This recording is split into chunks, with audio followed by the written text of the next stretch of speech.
There's something Carl Jung discovered about human suffering that completely changes how you understand the hardest years of your life. The people who endure the deepest pain don't just survive it. They don't simply make it through. They undergo a psychological transformation that most human beings will never experience. Jung found that intense psychological suffering, when it is fully faced and consciously lived through, does not merely scar you. It reorganizes your inner world. It dismantles who you were and begins constructing someone entirely new. And if you've lived through years that shattered your sense of identity, years that isolated you, years that forced you to question everything you thought you knew, Jung would not say you were unlucky. He would say you were being initiated into a level of awareness that cannot be reached through comfort. Jung devoted his life to studying what he called the process of individuation, the painful journey of becoming psychologically whole, and what he discovered was unsettling.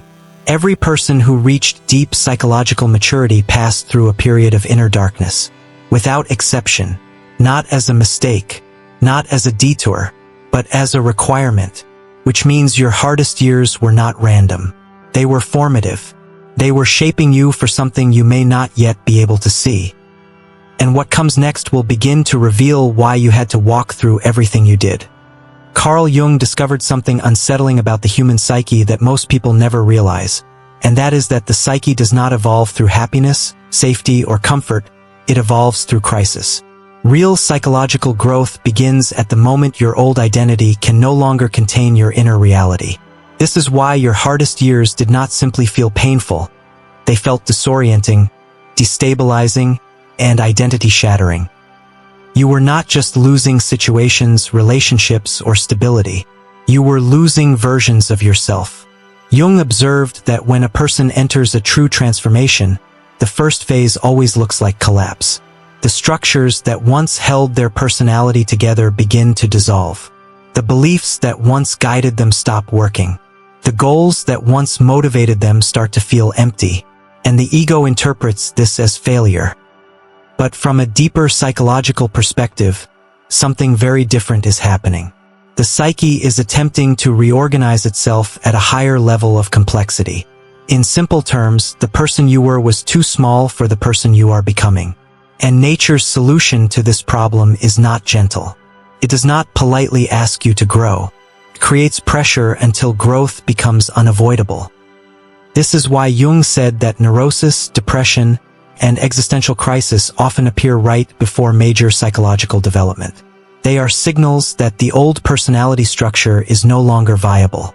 If you've wondered why your suffering felt so internal, so invisible, so difficult to explain to others, it's because this was not situational pain alone. It was structural pain. Your inner world was being dismantled and reassembled. And the most important thing Jung discovered is that this process cannot be skipped. There is no shortcut to depth. There is no painless route to wholeness. Every human being who eventually develops strong intuition, emotional regulation, psychological independence, and inner authority has passed through a period where they felt lost, broken, and disoriented. The difference is that most people never allow this process to complete. They panic. They cling to distractions. They numb themselves. They rush to rebuild a false version of who they were just to escape the discomfort. And this creates lifelong stagnation. But you didn't fully escape. Even if you tried at times, something in you kept pulling you inward.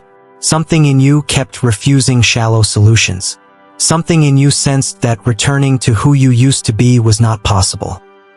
That inner tension you felt, the feeling of being suspended between who you were and who you don't yet understand, is a classic sign of individuation in motion. Jung described this phase as a symbolic death. Not physical death, but psychological death. The death of outdated identities, false self-images, and borrowed beliefs. And death, even symbolic death, feels terrifying to the ego.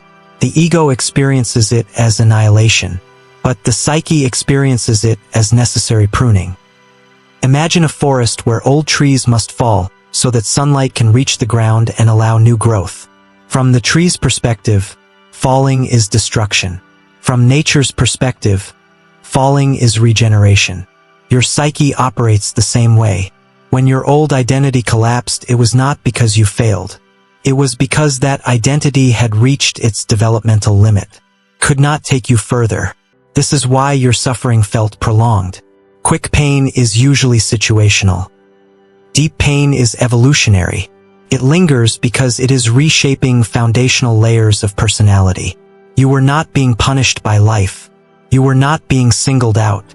You were undergoing psychological reorganization. Jung found that people in this phase often feel older than their age, more serious than their peers, less interested in superficial pursuits, and strangely detached from conventional ambitions. This is not because something is wrong with them. It is because their psyche has shifted from external orientation to internal orientation. Instead of asking, "How do I succeed?" they begin unconsciously asking, "Who am I?" And this question destabilizes everything. Careers lose meaning. Relationships feel hollow.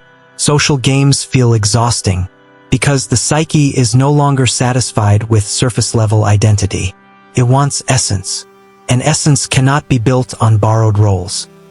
This is also why your hardest years likely involved isolation, either physically or emotionally. Jung observed that individuation often pulls people away from the collective. Not permanently, but temporarily. Because you cannot hear your own psyche clearly while drowning in other people's expectations. Solitude becomes the laboratory where the new self begins forming. Even if you didn't choose isolation, even if it came through loss, rejection, or withdrawal, it served the same function. It forced your attention inward. It forced you to confront yourself without constant distraction. And this is where something important begins to happen. You start noticing patterns. You start recognizing wounds. You start seeing how much of your previous life was driven by fear, approval-seeking, or unconscious conditioning. This realization hurts, because it means you were not as free as you thought. But it is also empowering, because awareness is the first step toward real autonomy. Jung believed that the moment a person becomes conscious of their unconscious patterns, they are no longer fully controlled by them. And this is one of the first hidden gifts your suffering gave you. You began to see. You began to perceive beneath the surface.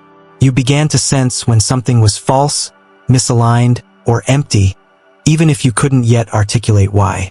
That sensitivity, that heightened perception, that discomfort with superficiality, is not weakness. It is the early formation of psychological depth. And depth is the foundation of everything that comes next. One of the most difficult truths Jung uncovered is that suffering does not automatically make people wiser. Many people suffer and become bitter, rigid, resentful, or emotionally frozen. But a small percentage of people suffer and begin to change in a completely different direction. They become more perceptive, more inwardly stable, more aware of themselves and others. The difference, Jung observed, is not how much pain a person experiences. It is their relationship to the pain. People who constantly flee their suffering remain psychologically shallow, even if their lives look successful on the outside. But people who are forced to sit with their suffering, who cannot outrun it, who have nowhere left to hide, begin developing an inner capacity that is extremely rare. They develop the ability to remain conscious inside discomfort. This is not a glamorous ability. It does not feel empowering at first. Feels heavy, feels lonely, feels exhausting, but it is one of the most powerful psychological skills a human being can acquire.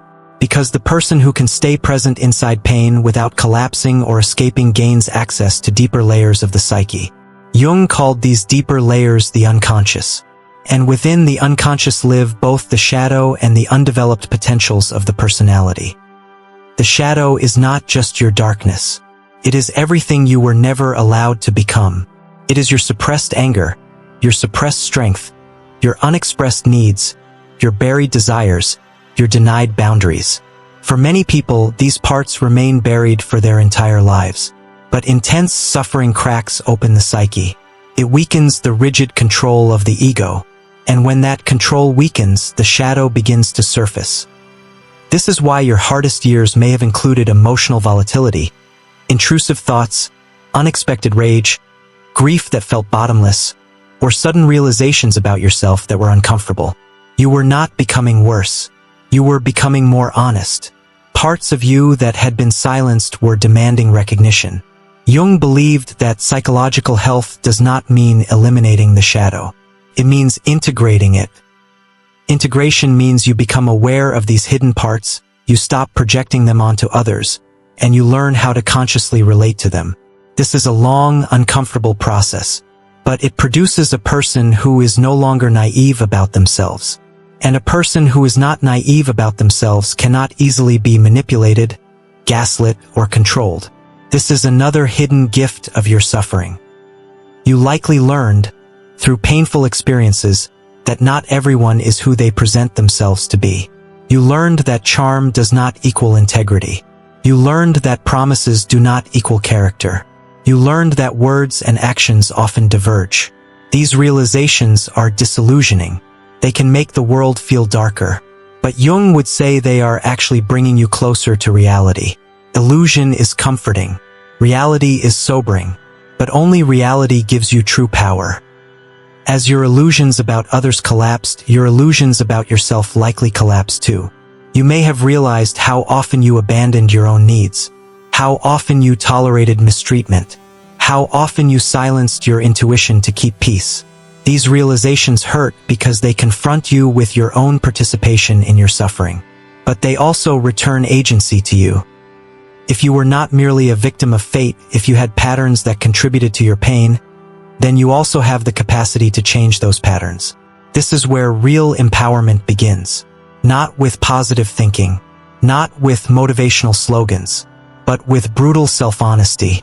Jung believed that people who integrate their shadow gradually develop what he called psychological solidity. They become harder to destabilize. Not because nothing affects them, but because they understand themselves well enough to navigate inner turbulence. They know their triggers. They recognize their emotional patterns. They are less frightened by their own darkness. And this internal familiarity creates a strange kind of calm. You may have noticed this in yourself. You may not feel happy all the time, but you are probably more grounded than you used to be. You have likely endured emotional states that once would have destroyed you, and now you survive them. That is not numbness. That is increased capacity. Your nervous system has expanded its tolerance. Your psyche has learned that it can survive intensity. This is not something comfort teaches. This is something only repeated confrontation with difficulty can teach. Jung understood this as a form of inner strengthening. The psyche builds muscle the same way the body does, through resistance, through strain, through recovery. And just as physical strength is invisible to others unless tested, psychological strength often goes unnoticed. People may not see how much you can carry, but you know how many nights you survived. You know how many internal battles you fought in silence. You know how many times you wanted to give up and didn't. That knowledge quietly changes how you move through the world. You may not consciously think, I am strong. But somewhere deep inside, you know that you are capable of surviving what once seemed unsurvivable.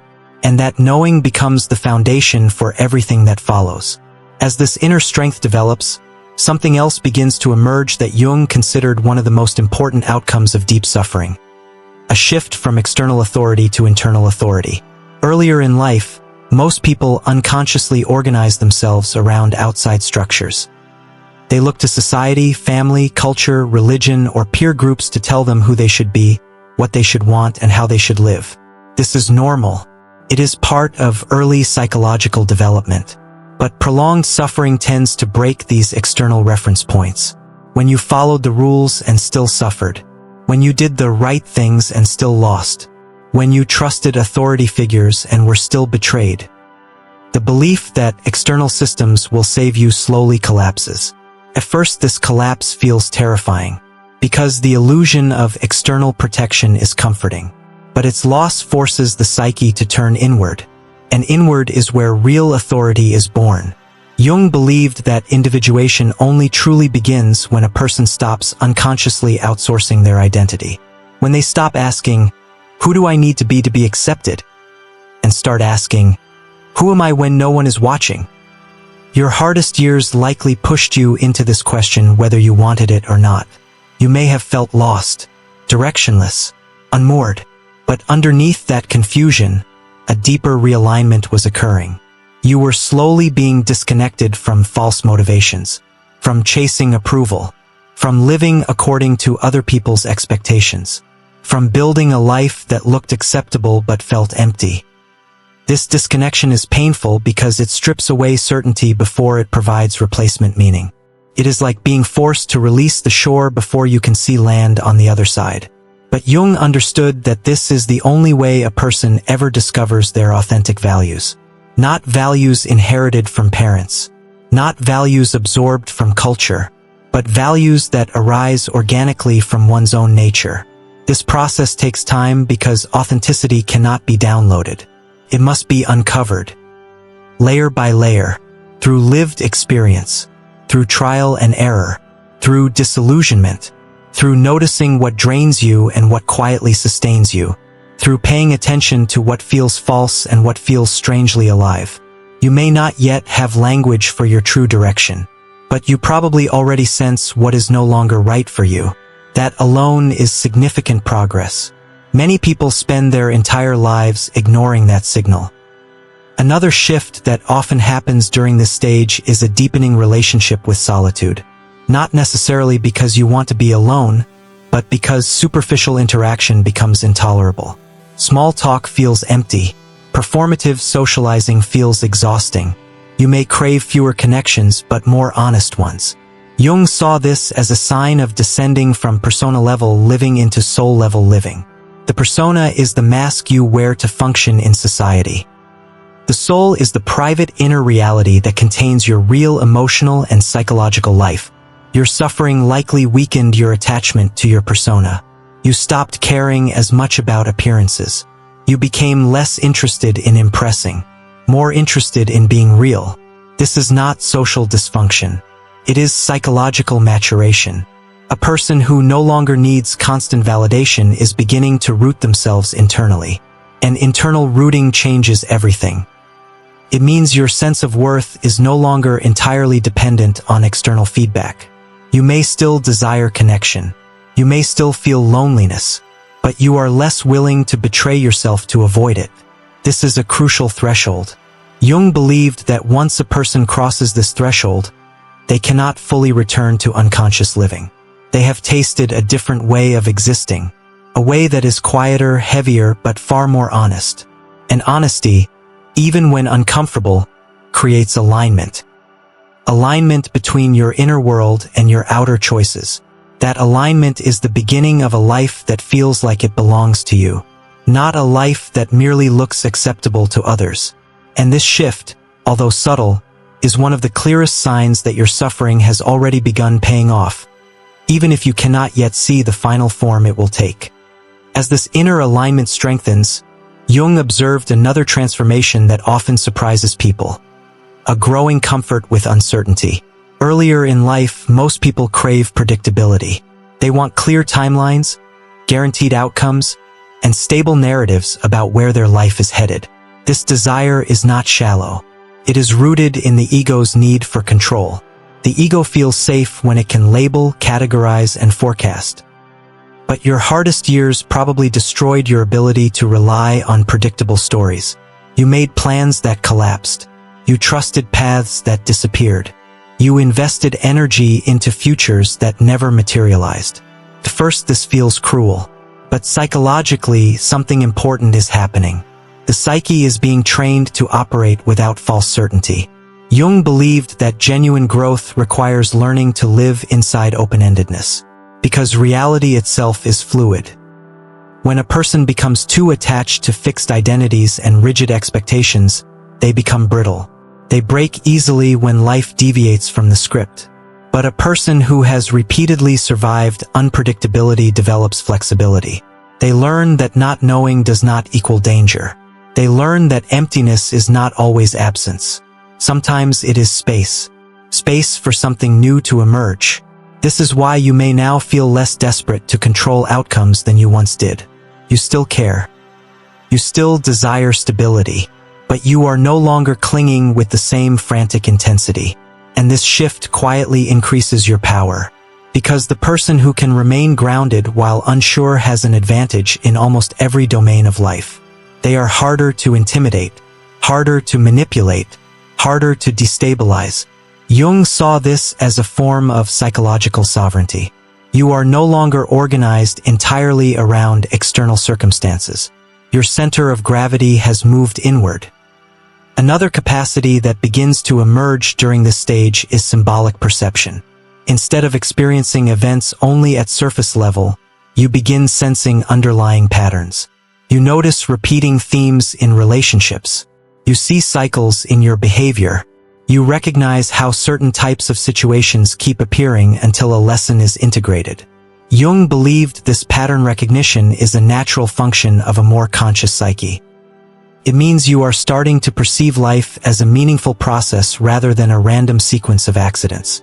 This does not mean you romanticize suffering. It does not mean you believe everything happens for a good reason. It means you begin asking different questions. Not why is this happening to me? But what is this showing me? That shift alone changes how you relate to difficulty. You stop seeing yourself solely as a victim of circumstance and start recognizing yourself as a participant in an unfolding psychological journey. This does not remove pain, but it adds coherence, and coherence reduces despair. Jung found that people who develop this symbolic lens often feel called toward depth-oriented pursuits. They may not consciously label it this way, but they are drawn to psychology, philosophy, art, spirituality, writing, or any domain that explores the inner world. Not because it is trendy, but because their psyche has been expanded into those territories through lived experience. You may notice that surface-level entertainment no longer satisfies you in the same way. You crave material that resonates with your inner complexity. This is another sign of maturation. Your inner world has become richer, and a richer inner world requires richer input. There is also a growing sensitivity to truth. You become less tolerant of self-deception, less patient with half-truths, less willing to participate in dynamics that feel fundamentally dishonest. This can make life feel more difficult at times, because truth is often inconvenient, but it also makes life cleaner. You waste less energy on situations that are misaligned. You disengage faster from what feels wrong. You may still struggle with attachment. You may still hesitate, but you see more clearly than before. Jung believed that clarity is not loud. It is quiet. It does not announce itself with confidence. It simply knows. And that quiet knowing is one of the most valuable inner resources a human being can possess. Cannot be given. Cannot be taught directly. It is earned through confrontation with reality, through disappointment, through grief, through disillusionment, through surviving experiences that shatter naive assumptions. In other words, through exactly the kind of years you have already lived. And this means something important. You are no longer in the phase of being shaped. You are entering the phase of application. The raw material forged through your hardest years is slowly organizing into usable form. You may not yet know what you will use it for, but the capacities are there, waiting. At a certain point in this journey, Jung observed that something subtle but irreversible happens. You stop measuring your life primarily by comparison. Earlier versions of you may have constantly checked where you stood relative to others. Who is ahead? Who is behind? Who is winning? Who is falling behind? But prolonged inner transformation slowly dissolves this framework. Not because you suddenly feel superior, and not because you stop caring about growth, but because you begin to recognize that your life is unfolding according to a different architecture, a different timetable, a different logic. You realize that many people who appear ahead are running on borrowed identities. They are fulfilling scripts that were handed to them. And many people who appear behind are actually incubating something that has not yet revealed its form. You begin to sense that your path was never meant to look conventional. This recognition brings an unexpected calm. Not a euphoric happiness, but a grounded acceptance. You stop trying to force yourself into timelines that were not designed for you. You stop panicking about being late, because you realize that depth matures differently than surface success. Jung believed that when a person has undergone deep individuation, their life begins organizing around meaning rather than validation. They become less motivated by applause and more motivated by inner resonance. They start asking, does this feel true? Instead of, does this look impressive? And this question quietly reshapes everything. The work you are drawn toward begins to shift. You may feel pulled toward roles that involve guiding, supporting, creating, healing, teaching, building, or illuminating. Not necessarily in grand public ways, often in small, precise human ways. Jung called these vocations of depth. They are not about status. They are about function. They are the natural expression of a psyche that has traveled into dark territory and returned with awareness. You are able to sit with complexity without needing to reduce it. You can hold contradictory truths without collapsing. You can be present with suffering without immediately trying to fix it. These capacities make you quietly invaluable, even if no one has yet recognized it, even if you yourself have not fully recognized it. Another change that often appears is a deepening sense of self-respect. Not arrogance, not grandiosity, but a quiet boundary. You become less willing to abandon yourself, less willing to tolerate environments that require constant self-betrayal, less willing to shrink your truth to keep others comfortable. This may initially reduce your circle. Some people may drift away. Some dynamics may collapse. But what replaces them is cleaner, more honest, more sustainable. Jung understood this as alignment between the inner and outer world. And alignment produces a particular kind of strength. A strength that does not need to dominate. A strength that does not need to prove. A strength that simply stands. You may still have doubts. You may still have days where you feel behind, uncertain, or tired. That does not mean the process has failed. It means you are human. But underneath those fluctuations, something fundamental has changed. You are no longer the person you were before your hardest years began. You see more. You sense more. You understand more. You can carry more. And this means the life that is forming ahead of you will require a version of you that only suffering could create. Jung would tell you this directly. You were not broken by your hardest years. You were forged. You were shaped into someone capable of walking a path that most people would not survive. The payoff is not a single dramatic moment. It is a gradual unfolding into a life that feels internally coherent. A life where your actions reflect your inner truth. A life where your presence itself has weight. A life that belongs to you. And if you are still here, still searching, still breathing, still trying to understand yourself, that is proof that the transformation is working. You are closer than you think. If this message resonated with you, take a moment to like this video, subscribe to the channel, and stay with us for more content exploring depth psychology, transformation, and the hidden architecture of the human psyche.